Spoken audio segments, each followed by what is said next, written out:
June 15th, 1944. The Norman bocage, 3 miles south of Villers-Bocage. A panzer officer peers through his periscope at the narrow lane ahead, hedgerows pressing in on both sides. His Tiger tank has just destroyed 3 British Cromwells in as many minutes. The crew is confident, almost relaxed. Then, from somewhere in the dense vegetation to their left, comes a sound. Not the crack of a conventional anti-tank gun. Something else. A whooshing roar, like fabric tearing at tremendous speed. The Tiger's commander has perhaps 2 seconds to process this before a shaped charge warhead strikes his tank's side armor at 140 meters per second. The explosion doesn't bounce off. It doesn't ricochet. It punches clean through 80 millimeters of steel plate and fills the fighting compartment with superheated metal fragments traveling at 8,000 meters per second. The Tiger is dead. Its crew, if they survive the initial blast, abandon it within seconds. What killed them wasn't fired from another tank. It wasn't even fired from a gun in the traditional sense. It was launched from a tube carried by 2 men hiding in a hedgerow, a weapon so simple a child could understand its mechanism, yet so devastatingly effective it would force German armoured doctrine to fundamentally change. This is the story of the PIAT, the projector, infantry, anti-tank, the shoulder-fired weapon that gave British infantry the power to destroy the most heavily armoured vehicles ever built. By 1942, the problem facing British infantry was brutally simple and seemingly insoluble. German Panzer divisions were fielding tanks with frontal armor exceeding 100 millimeters in thickness. The Panzer IV, the workhorse of the Wehrmacht, carried 80 millimeters of face-hardened steel on its glacis plate. The Tiger, already appearing in Tunisia, boasted 120 millimeters at the front. British infantry anti-tank rifles, the boys' .55 caliber rifles they'd carried since 1937, could barely scratch paint at anything beyond point-blank range. At 100 meters, a boy's rifle could penetrate perhaps 13 millimeters of armor plate. 13 millimeters against 80. The mathematics were obscene. Soldiers knew it. They'd seen what happened when you tried to stop a panzer advance with boys' rifles. You died, usually slowly as the tank methodically ground your position into the earth. The standard response was to call for artillery or anti-tank guns, but artillery took time to range, and anti-tank guns were heavy, crew-served weapons that couldn't follow infantry into close country. In the rubble of Stalingrad, in the wadis of North Africa, in the bocage of Normandy, British soldiers needed something they could carry, something they could use from cover, something that would actually kill a tank. Every army was searching for the same solution. The Germans had their Panzerfaust and Panzerschreck programs underway. The Americans were developing the bazooka. But in 1942, nothing existed. The British solution would emerge from a most unlikely source. A rejected grenade launcher design and the stubborn genius of a man who refused to accept that shaped charges couldn't be made to work. The weapon that would eventually terrify panzer crews began its life at the Ministry of Supply's research facility at Whitchurch, just outside Cardiff. Major Millis Jeffress, already responsible for several unconventional weapons, including the sticky bomb, had been examining a rejected spigot mortar design originally intended for launching grenades. The principle was simple. A steel rod would be driven forward by a powerful spring, striking a propellant charge in the tail of the projectile. The explosion would simultaneously launch the projectile and recock the spring. It was mechanically elegant, but had been dismissed for grenade work as too complex. Jeffress saw something else. He saw a platform for a shaped charge warhead, the same Monroe effect technology that allowed a relatively small explosive to defeat thick armor by focusing its energy into a superheated jet of metal. The challenge was making it work at short range. Shaped charges needed distance to function properly, typically 15 to 20 times the diameter of the charge. Fire too close and the jet doesn't form correctly. But anti-tank weapons for infantry had to work at close range, often under 50 meters. Jeffress and his team solved this by creating a warhead with an extended probe at its tip. The probe would strike the target first, initiating the shaped charge detonation at the optimal distance from the armor surface. The result was a 3-pound warhead, 3 inches in diameter, capable of penetrating approximately 100 millimeters of armor plate, roughly equivalent to the protection on a Tiger tank's side armor. The complete weapon weighed 32 pounds, stretched 40 inches from buttstock to barrel end, and looked, in the words of one soldier, like a drain pipe that had mated with a rifle. The spring mechanism generated a peak force of 200 pounds. Loading required placing the weapon butt down, standing on the shoulder rest, and pulling the barrel upward until the spring locked into battery position. It required the strength of a full-grown man and left users red-faced and trembling. Production began at Imperial Chemical Industries facilities in Birmingham in late 1942. By mid-1943, roughly 115,000 PIATs had been manufactured. The exact total remains classified in some documentation, but post-war assessments suggest somewhere between 100,000 and 115,000 units reached British and Commonwealth forces before production ceased in 1945. The PIAT entered combat in Tunisia in early 1943, though accounts from this period are fragmentary. What's documented is that it proved effective against Italian armor almost immediately. The real test came in Italy proper, in the rubble of Ortona and the mountains beyond Cassino. Here, in close urban combat, the PIAT found its natural environment. German tanks couldn't maneuver easily in narrow streets. British infantry, positioned in upper-story windows or concealed in rubble, could fire down onto thinner top armor or strike side plates at point-blank range. One account from Ortona describes a PIAT team destroying a Panzer IV by firing through a ground-floor window as the tank passed. The bomb struck the turret ring, detonating the ammunition inside. The explosion was so violent it blew the turret 15 feet from the hull.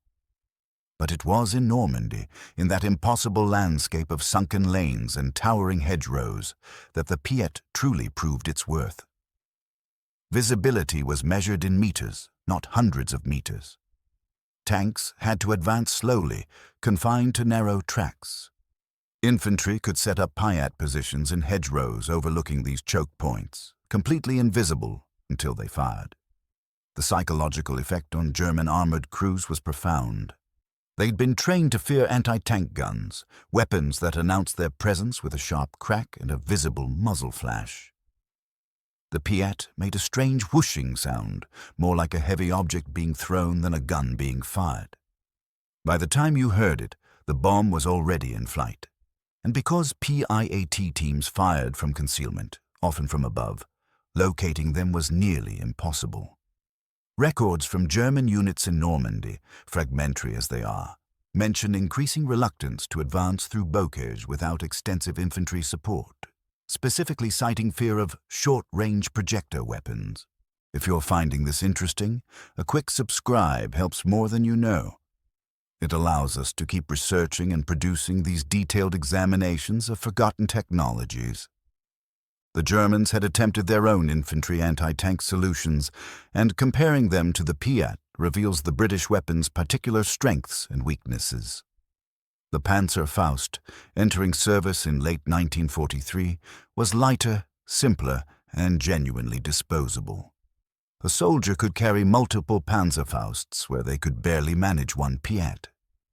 The Panzer Faust's shaped charge was also more powerful, capable of defeating 200 millimeters of armor. But the Panzer Faust was truly single-use. Once fired, the tube was discarded. The PIAT could fire again and again, limited only by the availability of bombs and the operator's physical stamina. The German Panzer, a direct copy of the American bazooka, offered similar reusability but required 2 men to operate effectively and produced a massive backblast signature that revealed the firing position instantly. The PIAT's spring mechanism generated almost no visible signature. A well-concealed PIAT team could fire, observe the hit, and remain completely hidden. The American bazooka, in its early M1 and M1A1 variants, was lighter than the PIAT and easier to operate, but its 2.36-inch rocket couldn't reliably penetrate the frontal armor of German heavy tanks. American forces compensated with superior numbers and combined arms coordination, but in close terrain where infantry fought alone, the PIAT's stopping power was unmatched. Soviet forces, interestingly, examined captured PIATs, but opted to focus on their own RPG series, which wouldn't enter service until after the war. They relied instead on massed anti-tank rifles and an almost suicidal willingness to attack tanks with magnetic mines. The PIAT represented a middle path, reusable, powerful, and concealable, but demanding enormous physical effort and courage from its operators. The PIAT's impact on the war is difficult to quantify with precision because tank losses were rarely attributed to specific weapon types in after-action reports. What can be said with confidence is that German tactical doctrine changed in response to weapons like the PIAT. Armored advances through close terrain without infantry support became increasingly rare after 1943. Tanks began standing off, using their guns to suppress suspected anti-tank positions before closing. This slowed advances, disrupted timetables, and gave defending forces time to organize counterattacks. The psychological impact may have been greater than the material one. A PIAT bomb didn't always destroy a tank outright. Sometimes it damaged the tracks or suspension. Sometimes it merely terrified the crew into abandoning an otherwise functional vehicle. Records are sparse, but post-war interviews with German tank crews reveal a common thread. The fear of unseen infantry weapons in close terrain exceeded, in many cases, the fear of conventional anti-tank guns. The PIAT contributed to this fear. It made every hedgerow, every ruined building, every pile of rubble a potential threat. And unlike a mine, which was passive, the PIAT was actively aimed. Someone was watching, waiting for the perfect moment to strike. This knowledge, this constant awareness of invisible danger, wore down crews in ways that can't be measured in statistics.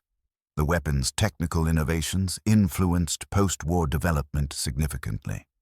The shaped charge principle refined in the PIAT informed the design of later recoilless rifles and rocket-propelled grenades. The emphasis on man-portability and individual firepower became central to infantry anti-tank doctrine. Surviving PIATs can be seen today at the Imperial War Museum in London, the Tank Museum at Bovington, and the Canadian War Museum in Ottawa. They sit behind glass, silent and inert, looking more awkward than threatening. It's difficult, seeing them now, to imagine the terror they once inspired. June 15, 1944. The Norman bocage, 3 miles south of Villers-Bocage. A Tiger tank burns, its crew scattered into the hedgerows, shaken and disbelieving.